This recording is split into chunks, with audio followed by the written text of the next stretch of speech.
All right, everybody, we got a very special video for you guys. Today, we are going to be talking about a wide variety of topics. I am also not alone here, so you do not just have to hear my voice and opinions, but you're also going to hear CJ's voice and opinion as well, which is very important. But we're going to be talking about the chaos that Marvel Studios is in. Is Kang Dynasty going to happen? What is that going to look like? What is the exact future for Kang? We are going to be addressing the Variety article that got released earlier in the month here. But King Dynasty also just found a new writer. So what does that mean for the project? Well, you'll find out our thoughts on that as well. And then we're going to be talking about the chaos that Disney is in as a whole. I mean, Marvel's not producing well. Star Wars hasn't had a movie since 2019. Disney Animation, Wish flopped at the box office. I mean, it's just kind of a mess right now over there as a whole, which is sad to admit, but it's true. They really haven't been able to have more hits than failures in a given year since 2019. So all that and more. And then Oscar season. It's just approaching. It's finally here. You know, I've been talking about it for a while, but hey, what's CJ think about it? And what are the good and the bads about that one? Well, we're going to be talking about all that and more right here on the channel. So make sure to stick around and hear our voices on these topics.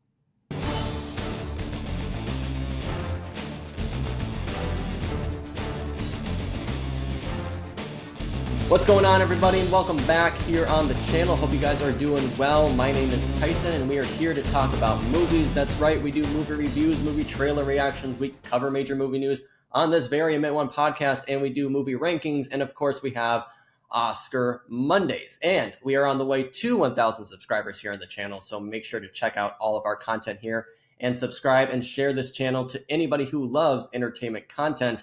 And I am not alone today. My friend CJ Washington is here to share his voices on these topics. CJ, how are you doing? I'm doing great. Thanks for having me again. It's always fun to talk entertainment and movies with you, Tyson. Of course, man. It is always fun to get your opinion on things, so I am not only talking to myself. All right. Guys, it's going to be interesting. We're going to be talking about a lot of chaos that Disney itself is under. But first, we are going to be talking about another property they bought for $4 billion, and that is Marvel. It is not looking well. You know, if you've heard, you probably know, Variety released a pretty inside article, but, you know, it wasn't really giving us anything that we didn't know too much about already. But a big thing I want to cover that Variety showed in that article is Kang Dynasty, and what does the future of all of that look? Obviously, Jonathan Majors is playing Kang. He's going under some legal troubles right now, so if they choose to move away from him, are they going to move away from the character entirely, or are they going to recast? I mean, you know, Kang really hasn't been performing well. You know, at this point, I feel like Thanos, you know, before Infinity War and Endgame, he was built up already as the big bad, and we knew why we as the audience should be afraid of him. Right now with Kang, we have been given, you know, 2 seasons of TV in Loki, 1 movie featuring him as the main big bad, Ant-Man and the Wasp: Quantumania. Yeah, that was not a good movie, but also he was beaten by ants. And then he was beaten by Ant-Man of all Avengers. So why are we supposed to be afraid of him? Why is he supposed to be the big threat? You know, I just don't really think that they have given us a really main reason. And what are his powers exactly? And yeah, he controls time, but what does he ultimately want to do with it? You know, I just don't feel like they've written this character well. And really, they haven't written the fear that we should really be expressing in Kang. So, CJ, what are your thoughts about this? And where do you think they are going to go if they do continue with Kang? And you know, what have been your thoughts on the powers and the supposed terror that he creates? Yeah, I think, you know, in this whole sort of conversation, I think it's you really have to look at what did Marvel do really well in phase 1, phase 2, phase 3 of the MCU at the beginning. What they did was they had different characters and they had different villains and different, you know, MacGuffins, the Infinity Stones, kind of throughout all of these things that all coalesced into a very unique story with Thanos as sort of the main bad guy, and culminated all of these different characters and different villains and different things that meant things to different people, like Allspark, you know, the whatever the red stuff was, the ether, you know, Loki's, you know, that weird staff thing, you know, all these things, and they all kind of we all sort of knew them from the movies, the standalone movies on their own, the Mind Stone, you know, all these things from the movies themselves, and then they put all those into if they all come together, all of these tools and these kind of MacGuffins that everyone's familiar with, if they all come together, then they can create this super weapon that then this big bad can use and leverage against everybody. And you don't really see that with Kang right now. You just see this guy's bad, and he could be as bad as Thanos, Mhm. and he could be worse than Thanos or something. And it's Yep. like, great, why? Well, Mm. why is that? Why should I care? Why should I? So they're really, and it's really amazing to see this coming from Marvel in terms of they know what to do well. They know exactly how to build up things. They know exactly how to write a story that is, logical and coherent. Right. And I get not wanting to just rehash and do basically the same exact formula, over the course of decades and decades. I Mhm. understand that. Makes It's like, sense. okay, let's do something new. Let's try something different. Yeah. But you have to do it better, and you're not taking the best aspects of what you did well and implementing them in a new way. You're just throwing everything out and saying, let's just do something, because we already have the brand loyalty, we already have people on our side. No matter what we do, it's going to end up great. Yeah. It feels really arrogant, and it feels like just kind of shutting off all of the creativity and all the new things that you did back in the day that made you so successful. For sure. Yeah, no, I agree 100% on that. And I get what you're saying too. You don't want to do a cookie cutter, cutout of just do what you did with Thanos, copy paste, do it to Kang. They also just don't have the time, I don't think, to do, 23 movies as a build up to it, the next, big major Avengers films. Now, a lot of people have been speculating, myself included, that if they do move away from Kang, the next kind of big bad would be Doctor Doom. And I think that's a very reasonable assumption because, they did just finally get Fox, back. They got the Fantastic Four, got X-Men. And I think it'd be cool to kind of go that route of Doctor Doom. But then again, you have the Avengers films coming out 2026, 2027, and we haven't even been introduced to Victor Von Doom yet. So you would really have to rush him through, maybe get him in some post-credit scenes so we get a little bit of a tease with him until we get to the Fantastic Four film itself, Mm-hmm. which I don't think he is going to be the big bad in that one. I think he's just going to be a little bit of a tease at the end. I don't think they would want to waste him that soon.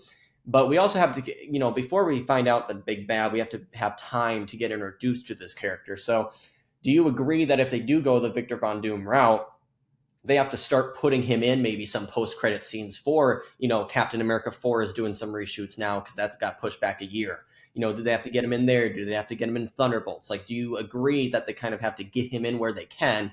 So if they do go that route, we can start getting a sense of this character until we see him at the end of Fantastic Four and so forth and so on. I really don't like this question, this line of questioning, because it points out an issue. It's nothing with you. What you're Mhm. getting at is you're pointing out an issue that is kind of at the root of not only Marvel, but I think a lot of Hollywood. And what I mean by that is these studios, executives, whoever, will set a release date for a film. They'll have a big Yeah. blockbuster tentpole film. Say this film is going to come out of May of 2026. Just we'll use this example, May of Hmm. 2026, and we have to make that release date. We're going to Right. make that release date. We have to stake it out years in advance, and we're going to make a movie, and it's got to be on schedule. It's got to hit all the things that we need it to hit. We have to put all of these things in place in order to get. And the thing about an MCU film in particular is these films are episodic now. They're no longer Right. standalone Yep. stories anymore, which I think really hurts them. They're no longer standalone stories anymore. They're episodes in a show, and these episodes just happen to be like 2.5 hours long, and they just happen to be coming out in theaters. Hmm. So it's like episodic now, and so we have to put in our episodes in such an order that it all makes sense by May of 2026, or else the whole thing falls to pieces. Whereas the old school way of making movies and how a lot of independent films are made and how a lot of other films are made, and even how the MCU movies were made initially in phase one and all these other ones, was that let's make a movie. It's going to be about this. It's going to be about this. Let's write the script. Let's tighten it up really great. Let's sell it to a studio. Say, hey, we have this great idea for a film. And they say, okay, great. Go make the movie. They give us funding. We hire the crew. We hire the actors. We make the movie. We edit it up. We do some reshoots if we need to. We have a finished film. And then when we get close to the end of finishing the film, we then put in a release date to say, this would be a good time for this film to come out. Then we release the movie, and it all works together. We don't plant a release date 12 years in the future or something and say this has to happen or else everything falls to pieces, and you have to do it in pressure cooker and get all these creatives together and make rewrite, reshoot, redo the fast rush special. It's just a broken system, and I think Marvel really needs to take a step back, and Hollywood, I think, in a lot of ways, but Marvel in this Yep. example has to take a step back and Hmm. say, "Whoa, let's make movies that are good, that are well made, that the story is tight, and we'll plan out a strategy. We don't have to say what that strategy is just to get people hyped and get the internet talking and get all these Right. things going. But we can have a broad plan, and if things don't go well, things don't make the schedule, we can pivot, we can change, but we will not say that these movies are coming out until we know that we're confident in the story and that we're confident that they'll make their release date on time. And sometimes that Okay. doesn't happen until well into production. So I think Yeah. it's kind of a disappointing situation that because then when stuff like this happens, when maybe an actor's in some trouble or whatever, Hmm. or someone passes away like Chadwick Boseman, bad stuff happens, and so then you need to change your strategy, and you're not able to do that. So I think you're highlighting a really important problem in the industry right now. Yeah, I mean, I get what you're saying. I do know though that, like, studios, they hate to change release dates. We've seen it with COVID. It is a killer, and you don't know exactly if you are guaranteed that spot, which is why I think so many movies do, put their release date out in advance. Although I do see the plus side of doing it your way that you suggested as well. I definitely understand why you think that Hollywood needs to kind of change its system. I'm not necessarily against that. I just also know it's hard to get that on the book, competing with all these other studio tentpole films. So they always want to make sure that they get the best, release date to guarantee the most money, because ultimately it is a business at the end of the day. Yep. But yeah, that's very interesting. I mean, I don't know if I could see if they keep on having to go back to the drawing board with Victor Von Doom here. If they do go that route, I can almost see this movie maybe even having to get pushed even further and not being able to make that May 20. I think actually it is May 2026, if I'm not Mm-hmm. mistaken. Mm-hmm. But and maybe it wouldn't be a bad thing, because right now what Marvel is doing as of now, next year in 2024, the only movie being released is Deadpool 3. Mm-hmm. And I think for a lot of people, including me, yeah, I love the MCU, but I think that's going to be a great, like, cleanser to this superhero kind of chaos mess, because DC's not in a great stance either. But, like, stop shoving it down our throats for a year. I think that will give everybody a break. Okay, Deadpool 3, we know it's going to be great. I mean, Ryan Reynolds, Hugh Jackman together, it's going to be fantastic. And Mm-hmm. that's where a lot of the mutants and X-Men are going to be coming into the MCU. So I think that film's going to be really, really good. And yeah, there's TV shows on Disney Plus. I believe there's 3 that are coming out, maybe 4 that are coming out next year. But those aren't movies, so it's different. So I do think that it's going to be a nice palate cleanser when we come back in 2025.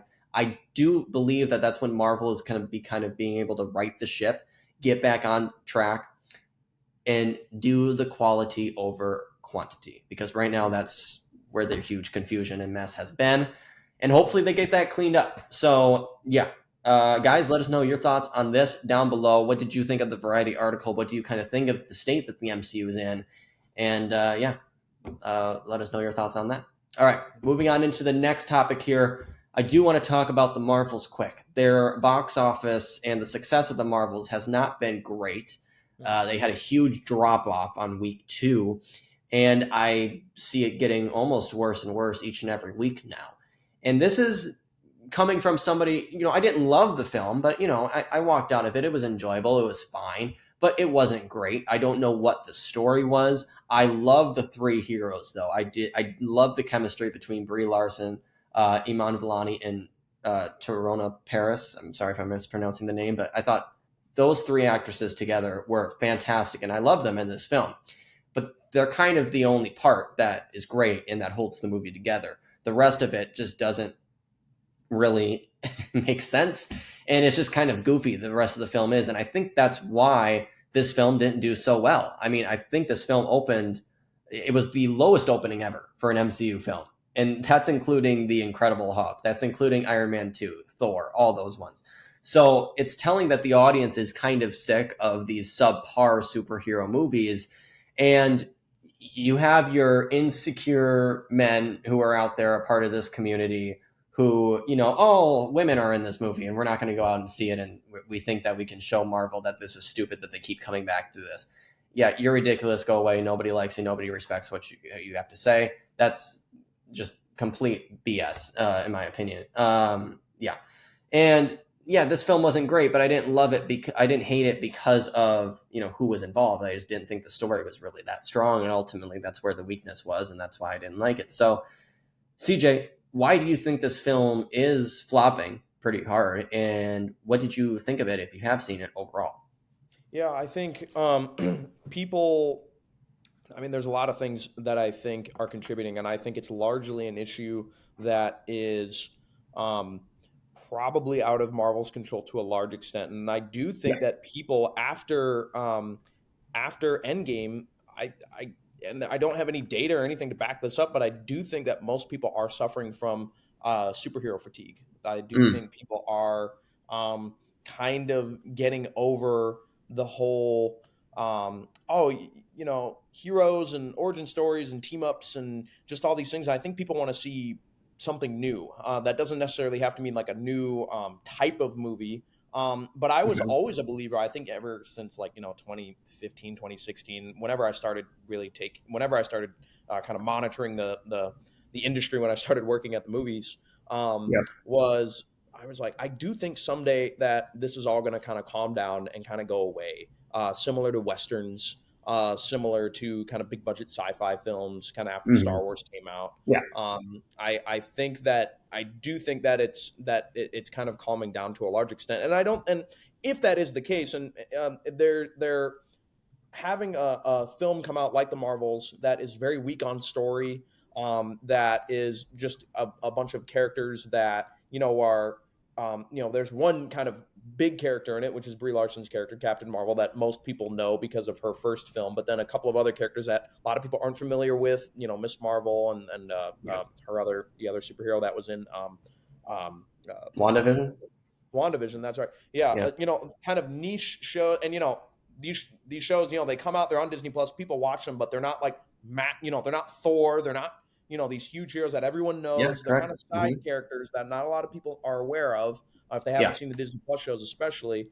And then combine those characters that not a lot of people know, and then a weak story, and then bad reviews coming out of that weak story, or at least mixed to negative reviews, and then you combine that with superhero fatigue and lots of other options for people to go see other types of entertainment. I think that is a bad recipe, and it's really showing that Marvel is not this impenetrable, automatic That's true. money printing machine like it was back in Hmm. 2017, 2018, and 2019, and even Yeah. sometime before that. Right. Before, every time Marvel released a movie, it was automatic $1 billion movie or automatic hundreds of millions of dollars. Hmm.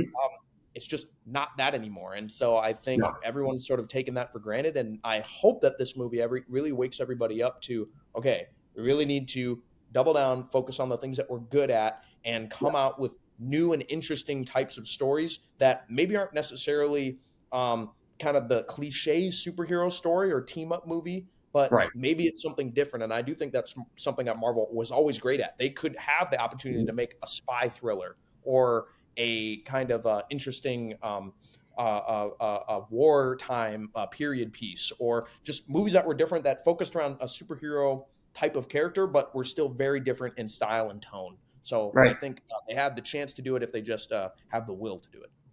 Yeah, I mean, I get that. With you saying superhero fatigue, I still am against that notion. I do think it's more mediocrity fatigue because when you look at Guardians 3, yeah, people love that one. And yeah, granted, it had Guardians 2 and Guardians 1, and it kind of felt like the old Marvel Cinematic Universe in a way. But, when that was back, everyone's like, oh, Marvel's back. They're on top of their game and everything like that. And then we have a crappy TV show or a crappy movie come out, and they're like, oh, yeah, the superhero genre is dead. So, it's really just if you have a successful film, yeah, people are going to say you're back until you have a kind of a lower one. And ultimately, over like we've said since Avengers Endgame, really Marvel, I would say, has put out more, bad films than good ones, including the shows as well. I don't think a lot of the Disney Plus shows have been hits. I can only think of maybe three. So yeah, and also I do think the Marvels, it's not going to be a success. I don't think it's going to make its budget back, which is crazy when you're talking about an MCU film. You don't even think it's going to crack the $500 million mark. I don't know what this worldwide box office is here. Actually, if I look it up quick, because the movie itself had to be about $200 to $250 million. Yeah, well, and that goes Budget. back to while you're looking this up, that goes Yeah, back to a really crazy point of how big these budgets are for these projects. I mean, I talked yeah, about it ad nauseum last time we talked, and right. I mean, just the fact that you're throwing $200 million at a project that you don't have any real reason to think that it's going to make that a level of money back, other than you just throw $100 million of marketing at it and hopefully that it Hmm. works. I mean, it's very disappointing. And if Marvel really honed down on keeping the budget slow and making types of stories that didn't warrant huge space CGI and massive superhero power type stuff, if you made Hmm. things kind of like maybe Daredevil will be something that's kind of lower budget, or Blade, Yeah. or these smaller projects that maybe you can make it for 80, 90 million dollars and still do quite a large story. We just saw The Creator come out, made on an $80 million budget, and that film did not Hmm. perform as well as I think it should have. I thought it was a great movie, Okay. but they still managed to make a really high budget looking film for a really low cost effective Yeah. budget. So I think experimenting more in new technologies, new camera technologies, new visual effects technologies can really help not Hmm. only Marvel but the industry as a whole. Yeah. I mean, I'm looking up here. It opened domestically with 46 million. Mm, Not good. So far, worldwide, it has grossed 187 million. mhm. Not good. And I don't see it. I mean, in the holiday season here in Yeah, and that's December, after the Thanksgiving weekend. Is that correct? right? And Hunger Yeah. Games totally blew the Thanksgiving week. I mean, that blew out of the water. We'll talk about that box office here in a little bit, but yeah, I mean, Marvel's, it's not going to make its budget back. I think, like you said, it is going to be a wake up call to Marvel, and that's why I am glad that in 2024 they're just having that one movie of Deadpool 3, which I think is going to be great for them in return. But I think it's going to be great to just kind of give audiences a break. So, guys, let us know your thoughts below on why you think the Marvels has been struggling, and do you think that year in 2024 will really help the people thinking that there's superhero fatigue or mediocrity fatigue out there? Do you think that will kind of help level out that playing field? So let us know your thoughts down below there. And our last topic here, addressing Marvel, is going to be about King Dynasty. Like I said off the top, they got a new writer after I kind of thought that movie was just dead. I'll talk about that why in a second. But I am happy about this if it is sticking with Kang Dynasty, and that is because, if I pull it up here we go. All right, this is coming to us from Deadline here. Michael Waldron has been tapped to write Marvel Studios' Avengers: The Kang Dynasty. Waldron had already been set to write Avengers: Secret Wars, the installment that would follow Avengers: Kang Dynasty, and will now write both Avengers sequels. Waldron has become one of Marvel's most trusted creative minds, having previously created and served as showrunner of season 1 of Loki, as well as writing for Doctor Strange in the Multiverse of Madness. And the move makes sense to the studio to have penned for both films. Marvel's Studios president Kevin Feige will produce. So this is great. If they are sticking with the King storyline, I trust Michael Waldron here to really develop it because he kind of has started Kang from Loki season 1 and obviously season 2 as well. And I think where they left Kang in Loki season 2, this is where I'm kind of feeling interesting, and this is where I was with the belief because I think about a week ago now, Deadline also broke that Destin Daniel Cretton, who directed Shang-Chi, he was tapped to direct this King Dynasty movie, and he just recently left the project. And after that news broke and all the stuff in the Variety article broke, I was like, okay, they're just completely moving away with Kang. They're moving on to Doctor Doom. But now with them getting a new writer here with Michael Waldron, I'm feeling more confident, but also confused because of how Loki season 2 ended. Spoiler alert here, you have been warned. It's with Loki, being kind of the timekeeper in a way and controlling time or just making sure it all smooth sailing from here in the multiverse. But the TVA is now going after the Kang variants. That's the purpose of the TVA now. So I feel like they kind of had an out with Kang with how they ended that show, if I'm honest. And now it seems like we're going to open up the Kang drawer, which if they do, then I am in the belief that they're going to recast Kang, and not have Jonathan Mayers play the character anymore. That's just my personal belief. Definitely, if you want to keep going with Kang, don't just kill off the character, forget about him, just recast. It's simple in my mind. So that's kind of what I'm feeling with here. And with Michael Waldron being tapped, I mean, I feel like this story is going to be way better than it was ultimately. I believe if Jeff Loveness was writing it, who was the writer for Ant-Man Quantumania. Obviously, that did not pan out well there. So I do feel like this storyline, if they do go with Kang again, will be much better than what has been told in Quantumania. And I feel like this is where we could see him becoming more threatening, and it will have kind of a good story here with Kang. But CJ, when you hear of this news, what do you kind of think it all means? And now you know that Michael Waldron's being tapped for it. You know, do you have confidence in this movie once again? Or, like me, do you think that, hey, Marvel could possibly just be having this guy write Secret Wars Part 1, but just not announce the name change yet? Yeah, I don't. It's really hard to say at this point because I'm sure he doesn't even know entirely exactly the direction that it's going to go. But Michael Mm-hmm. Waldron's kind of an interesting writer. I really enjoyed his work with Loki, Yeah. and I thought he did a great job. I think Loki is probably, at least the season one was probably the best, um, like Marvel on Disney Plus. In Interesting. terms of kind of variety of story and things like that. Yeah. Alternatively, I didn't really enjoy Doctor Strange and the Multiverse of Madness that much Same. um, Yep. as like in terms of writing. Yeah. I thought a lot of things in that movie were really good, but I thought the writing in that was pretty weak, Okay. similar to most of the other projects that have been done. And the fact that the director left, I mean, you just don't really see this level of chaos and turmoil inside of Marvel all that often, and you never Right. really heard about it during the first sort of saga, the Infinity Saga of Mm-hmm. Marvel. Right. So there's definitely a few different ways that they could go with Kang. I do agree with you that they had an out with Kang if they wanted to, just say like, oh, there's lots of variants. I mean, along with the variants, it would make it kind of easy to recast if you wanted to, and just say like this is a different sort of variant, and he Mm-hmm. kind of looks a little different or whatever. Something happened or whatever. Yep. So that could be an option. But yeah, I think it's going to be interesting, and if he's writing both films, I'm really interested to see how they connect. If it's going to be like because at first, if you remember way back in the day when they announced Infinity War, Avengers Infinity War, they Yep. initially called it Avengers Infinity War Part One and Infinity War Part Two. Right. And then after that, they moved away from that. They wanted to make Infinity War kind of its own story with Thanos as kind of the main character, and Mm-hmm. then Endgame as kind of the culmination of all the heroes Right. fighting against him. So, which I enjoyed. I thought it was a great sort of separation. Mm-hmm. But so with this film, I will be interested. Maybe they'll go back to some sort of part one, part two sort of angle with the same writer, with and kind of see. Although I know they're supposed to be kind of even more different projects. Um, Yeah.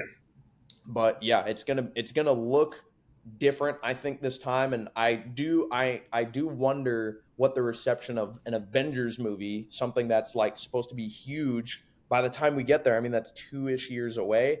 Mm-hmm. I do wonder what the reception is going to be like at that point in time. My guess it probably won't be the same as when Infinity War and Endgame came out. Yeah, I don't think it will, even if next year is like that palate cleanser. But that's just because you don't have the main people. We don't even know who's in the Avengers technically yet. We have no idea. That's kind of in shambles. But it's not going to be as big because you don't have your Iron Man, your Captain America. Mhm. I guess Thor will be in there maybe, but I don't know. But yeah, I think you make great points. Like I said, it makes sense. I'm glad they went with him as well, and I have more confidence in this project if they do stick to the Kang Dynasty storyline. Right now, it's just how we've seen Kang and how Loki season 2 ended. I would personally prefer if they just move away from it. I am excited for them to get this multiverse saga done because I don't really like the multiverse. I think it's kind of just a cheapskate for a lot of the storytelling options. But we'll see. We'll see where it goes. I think it's all going to end with Secret Wars anyway. So next 10 years, it's going to be done. So anyway, all right, guys. Well, let us know your thoughts down below on the writer here. What do you think of Michael Waldron coming on in, and do you feel more confident in the project since he is tapped to write it? So let us know your thoughts on that below. All right, moving on into our next topic here. We are going to be talking moving on from the chaos at Marvel, we're going to be talking about the chaos as Disney overall. Well, Disney Animation has been kind of struggling. Disney Pixar has also been struggling. Marvel, as we've talked about, has been struggling. And Star Wars has not had a movie since Rise of Skywalker, which was not that good, and also has been struggling. So, why is Disney struggling? Well, we're going to be talking about that right now. But first, I do want to mention their latest film that has come out, Wish. Wish came out. I saw it. It was and that's the problem. All right. Right now, if we look at the box office, and why I'm focusing so much on box office is because this is kind of how we gauge on how people are excited to go out and see a film. And it's not that well. Right now, it opened. Now, it did have that Thanksgiving Day weekend kind of feel, and it released on a Tuesday. But if we look at the weekend itself, it only grabbed 19 million. Napoleon, a historical drama, beat out a Disney family film. I don't think that would make sense to me if you told me that a month ago. And right now, currently, it has just shy of 50 million worldwide. This is a movie that needs to probably make 300 plus million to break even. I would say probably closer to 400 with how they marketed this film. And this is them they really pushed this film because this was the film that celebrated Disney 100, Disney's 100th anniversary. And it's just not doing well. It's not grabbing the attention. And that's kind of how the past Disney films as a whole have looked. I mean, Wish is going to flop at the box office. The Marvels, like we talked about, is flopping at the box office. Indiana Jones and the Dial of Destiny flopped at the box office. Elemental, the Pixar film, looked like it was going to flop at the box office based on its opening, but actually exceeded to just shy, I believe, of $500 million. So that one actually did really well, and I think it's a really good Pixar film. It's about right in the middle of the pack for me. But then we had The Little Mermaid. This is a film that barely broke even, but it did. Another Disney live-action one there. Guardians of the Galaxy Volume 3, a rare hit for Marvel nowadays. That did well, breaking $800 million at the box office. But then you had Ant-Man and the Wasp: Quantumania. That did not do well at all. It didn't even hit 500 million. I think it just got to 400. And then, like I said, we go back. Obviously, Avatar: The Way of Water. You know, that was a Fox film that we know how that did. That did pretty well, didn't it, CJ? Oh, yeah, it did. Yeah, it did. But yeah, I mean, we look at some of the other ones, Black Panther, Wakanda Forever, not loved, but it was good. They were given a really tough hand with that film, obviously. Strange World, though, what is that? You know, people don't even, I bet if you ask somebody in your life, they have no idea what Strange World is. It was a Disney animation film that came out last year at this time and just completely flopped. I mean, awful. It was not a good film. And then you got your Thor, Love and Thunder, Doctor Strange, Multiverse of Madness, Pixar's Lightyear, Pixar's Turning Red, Black Widow, Shang-Chi did okay, Eternals, I could go on and on here. But the point is all these films I've listed, I feel like there's more bad than there is good. And usually for Disney, it's the reverse. Now, why is this? Well, I think a lot of it is because they have focused on quantity over quality, and that is a big reason why I think I have to blame Bob Chapek for that. Not entirely, but a little bit, because when he came in after Bob Iger stepped down as CEO and he was tapped as the replacement, he really focused everything on Disney Plus, and he wanted to make that the best, the biggest streaming service as possible, which is what Hollywood is having as a mistake overall. It's not just Disney. But Disney, I would say, has suffered the most from this. And he made Kevin Feige produce, that 8 shows a year plus 3 movies or something like that. Just totally blew out the MCU. Star Wars, just hasn't really done much. I mean, movies have been announced and then creators have been attached to them and then they never happen. They get fired. That's happened, I feel like 500 times at this point. We'll even see if this Rey movie is eventually going to happen. How long is Kathleen Kennedy going to have that job? I don't know. But Star Wars, it's in shambles. So is Lucasfilm. I mean, hell, Indiana Jones Dial of Destiny did not too well, and that budget was crazy. That's a whole nother video, though. And then Pixar, I would say, it's Pixar, but it's not an event anymore when Pixar films come out. You want to know why? It's because all of them have been released on Disney Plus since 2020. Soul, which I think is a phenomenal Pixar film, won Best Animated Film at the Oscars. I loved it. It was my favorite film that year. That was Disney Plus. Turning Red, another great Pixar film, Disney Plus. Luca, Disney Plus. When people had Pixar films coming to theaters, it was an event. They didn't always make like, the big bucks, $800 million, but they would at least get over $500 million for the most part, like Incredibles 2 did.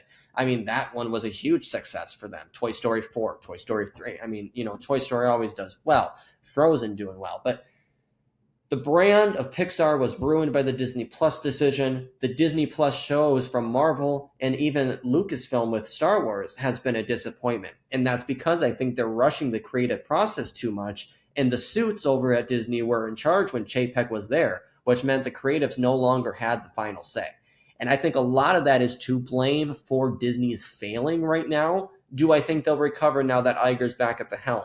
Yes. But just like Chapek, just like we saw his effect after about 2 years since he took over, I don't think we're going to see Iger coming back to fix it. We're not going to see that effect until maybe 2 years from now. So that's kind of what my take is on it right now. CJ, what do you think about what I said, and how do you see this whole mess right now that Disney's in? Yeah, I think you hit the nail on the head with a lot of things there. And honestly, I think we're witnessing a bit of a collapse of one of the great American brands. Mm, Honestly, it's been around for over 100 years. right. And I'll preface everything by saying that Disney's been in rough spots before. They were in really hard times in the early 80s. When they were almost going to be bought, hostile takeover, they were going to be bought out by another company, and a lot of things Yeah. like that. And so they've and similar, they had slates of movies that were terrible. They were getting their butts kicked in the animation space, which is something that never happened before. So they've been through rough spots before, and they've come out the other side. So I do have faith that that could happen to them in this case. But I mean, you have to kind of go all the way back to around 2006 when Iger first came in as CEO, and he basically his idea of how they're going to work was identify good talent and good properties and buy them, which Mhm. was a good strategy at first. Did that with Pixar. Yep. They did that with Lucasfilm a number of years later. They did that then with Fox, and in each one of those acquisitions, it was a combination of cash and stock options that were then given to those various stakeholders or shareholders. Um, and so, because of that, a lot more investors got involved. And I think a lot of the reasons why they're in the troubles they're in is because there's so many more cooks in the kitchen telling Disney and the creative heads of these studios what to do.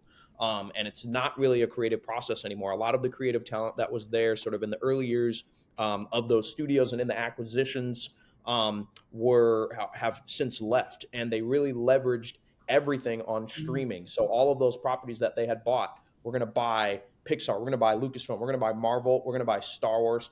Lucasfilm, we're going to buy Fox. Yeah. We're going to leverage all those things, and we don't need to go to the distributors, the theaters, or anything anymore. We don't need to even spend a bunch of money and print actual copies of our media. We can just go direct onto streaming. We can build up our own site and go direct onto streaming, and people will come to us and give us their money hand over fist because we have the best properties and the best brands Yeah. ever.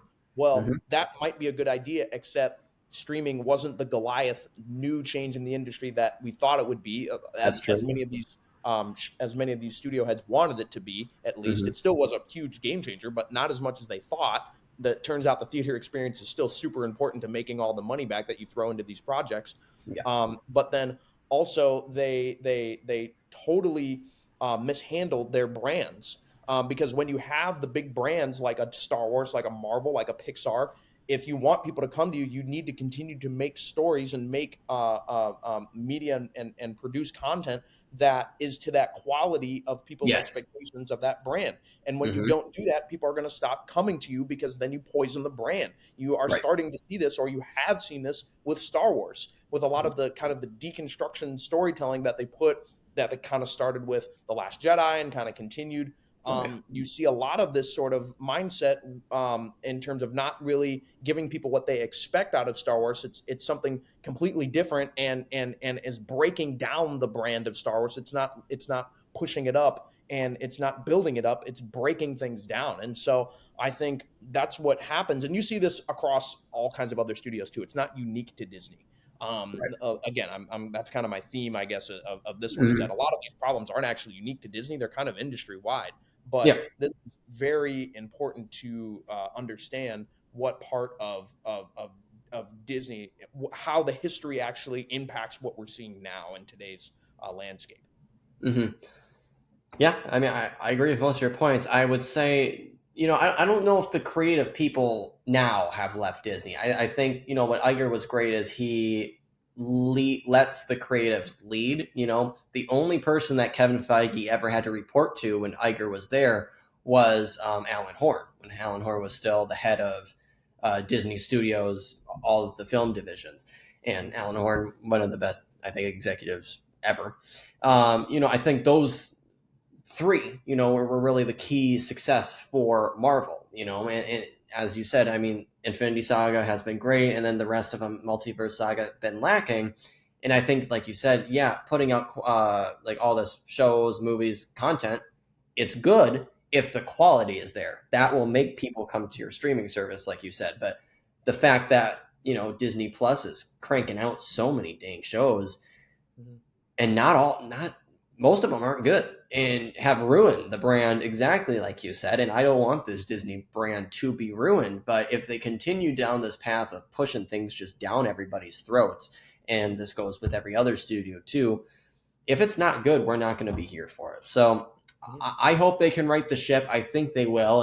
And like I said, it's going to take a couple of years for us to see the impact of Bob Iger's return to Disney here. I think a great timetable, I guess, would be 2026.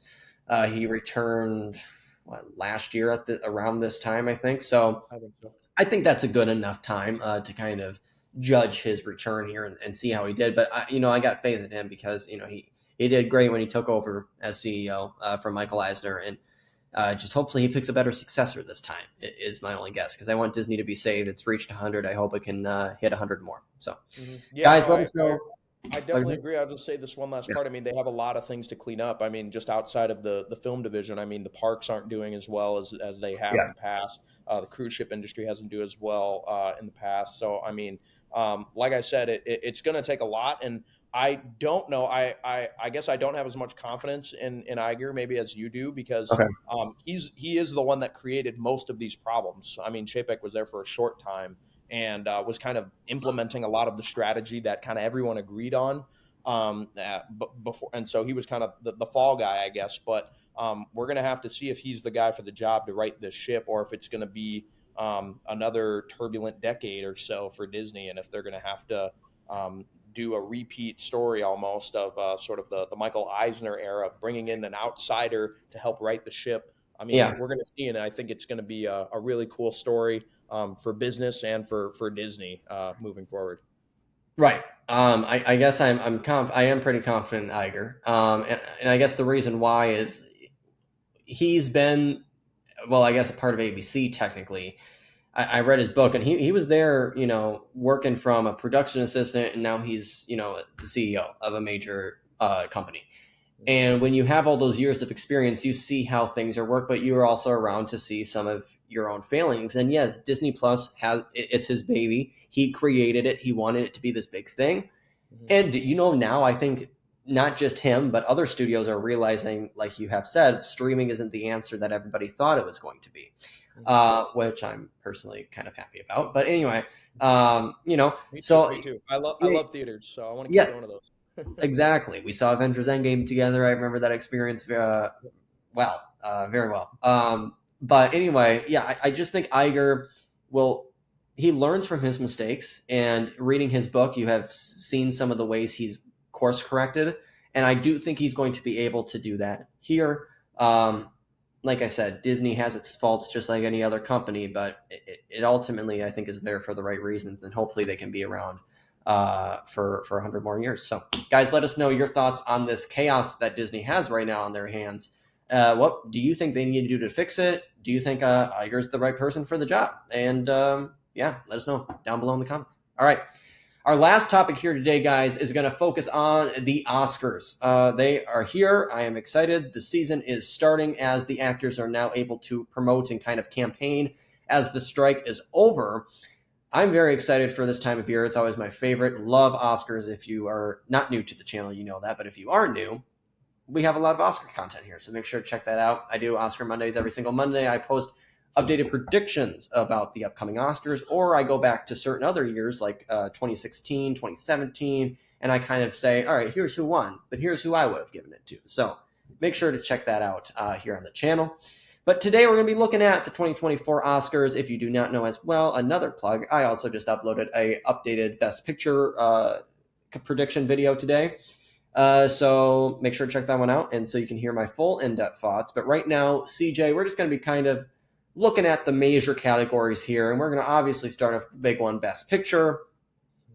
Oppenheimer has taken, I think the movie community by storm. Not everybody loves it, but I'll tell you, a lot of people do. And a lot of people think that this is one of Nolan's best. It is also one of the best of this, I'd say probably in the past decade. I think it's one of the best, and it's also one of the best historical dramas ever.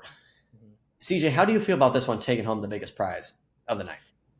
I think if any, Nolan, correct me if I'm wrong, Nolan hasn't won an Oscar for Best Picture or Best Director or Best Picture. Is that correct? That's true. He's only been nominated once for Best Director, and that was for Dunkirk. Yeah, yeah. So I mean, this film is worlds better than Dunkirk. I think. Yes, I agree. Dunkirk was kind of hit or miss for me, especially with like the characters and stuff. I think every critique of Nolan that you could have was kind of fixed in this film. In terms of, he doesn't focus a lot on characters. He kind of plays around with like time, and it's kind of confusing and all these things. Mm-hmm. Maybe that part's a little bit true in this film, but I mean, not really. I am a huge believer in this film. I'm one of the people that this film took by storm, I suppose. I saw it twice in theaters, once in a normal theater and once in IMAX, in that order too, and the one in IMAX was way better. And yeah, I think this film definitely deserved, when you see it racked up against these other films. I mean, you got Killers of the Flower Moon in there, Holdovers in there, apparently Barbie's in there. Barbie's in there. Poor Things too. We can't forget about Things is in there. I don't know. What I don't know is what the Academy is gonna say, because this is about World War II and Americans building the nuclear bomb, and it's kind of controversial subject matter in terms of it's somewhat kind of pro-American in wartime, pro-America, but not really. But so it's kind of controversial. I don't know where the Academy is going to stand on that. True, because I hear that. It's kind of like a World War II period piece. But they nominated I think American Sniper back in the day, and things like that. So they're not afraid to nominate movies that are broadly popular, that everyone likes, but that are still super very well done in their storytelling. Yeah, I mean, I think Oppenheimer right now is the front runner, but it's always hard to be the front runner since basically your movie releases. If I have to go with people, like give a good top four here for me personally, I think Oppenheimer, The Holdovers, Poor Things, weird enough, Barbie, and I'm not going to say Killers of the Flower Moon. It's not going to win. It's not going to do it. I don't think it's going to win anything, if I'm honest. But anyway, I think it's only in there because of Martin Scorsese's name on it and Leo and Robert De Niro.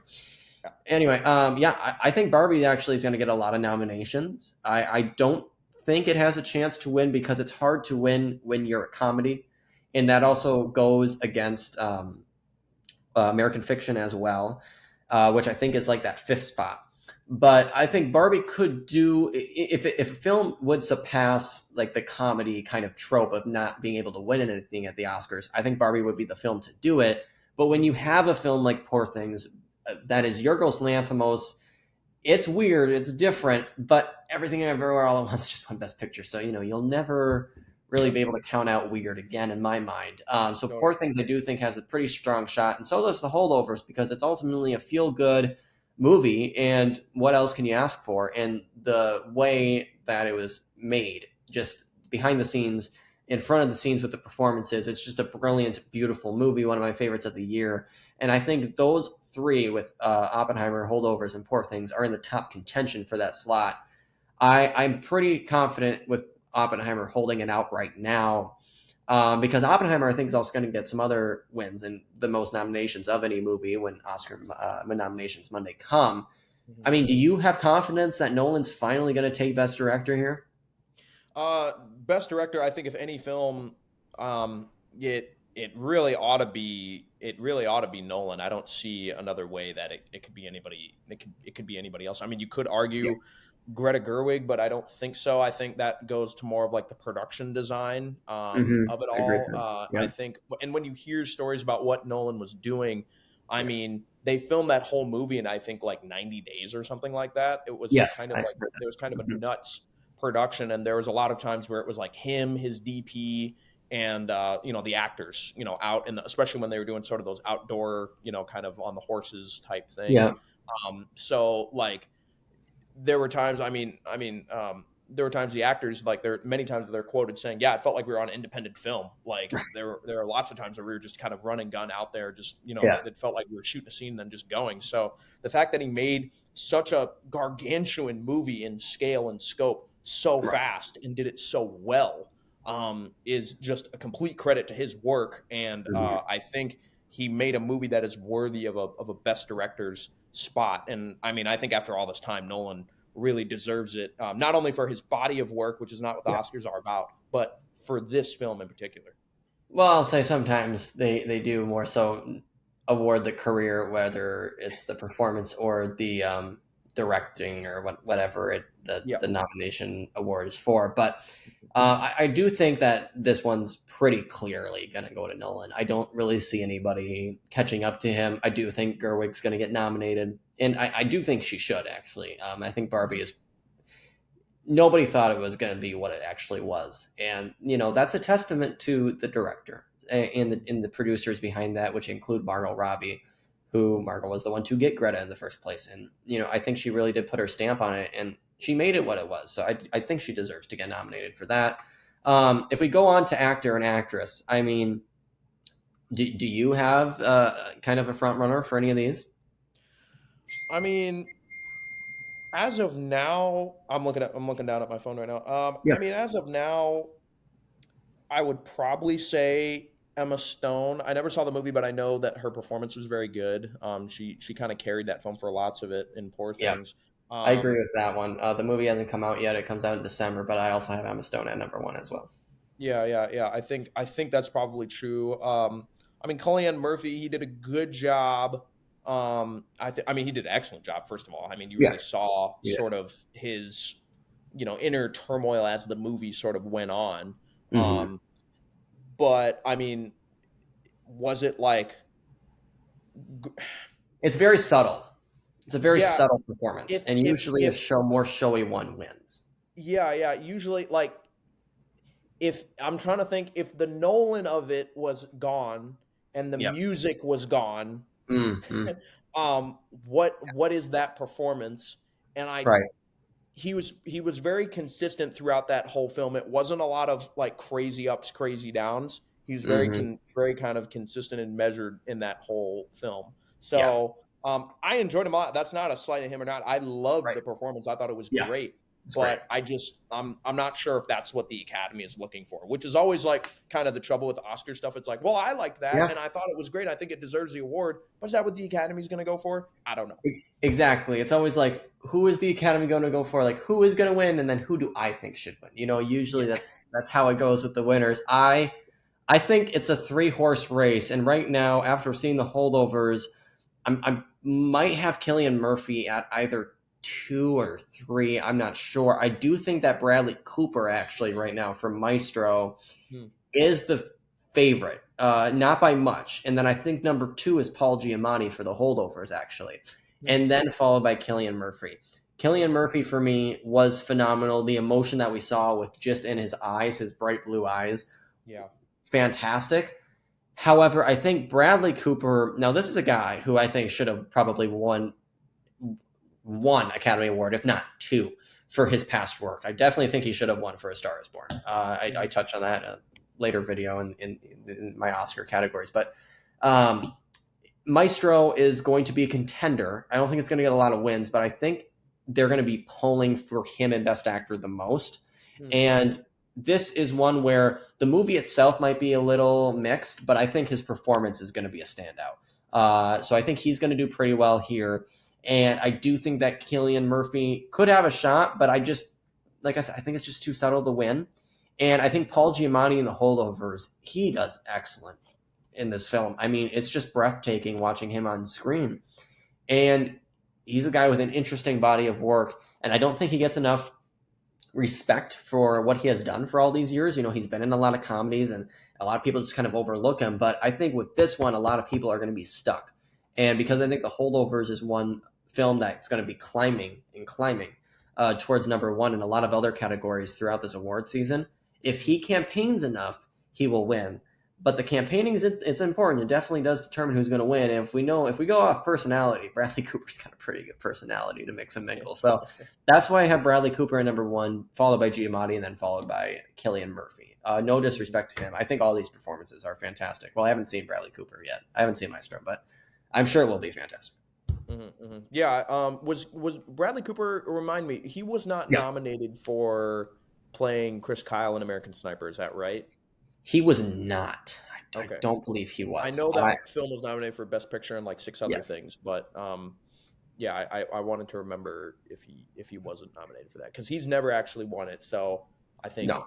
I mean, yeah, he might be like one of those guys, kind of like Leonardo DiCaprio, where he was in all these really cool things for a long time, and then it took the one role that was like that's the one. We'll see what happens. I mean, there's still a long way. A lot of things can happen in between now. Oh, are they in March? Is that right? Yeah, March 14th, I think. Yeah, a lot of things can happen in between now and then. A lot of movies to come out yet. 100%. Yeah, that's 100% right. I think that will be. Oh, well, we'll touch on this because I like supporting actor. Supporting actor, I have Robert Downey Jr. winning, and I think that's gonna stay. I don't think anybody's really gonna give him a knock for his win here. The contention, I don't think Ryan Gosling's winning for Barbie. I think he'll get nominated, but I don't see that happening. Robert De Niro, I have nominated for Killers of the Flower Moon, Mark Ruffalo for Poor Things, and William Dafoe for Poor Things. I do think both of them are getting in.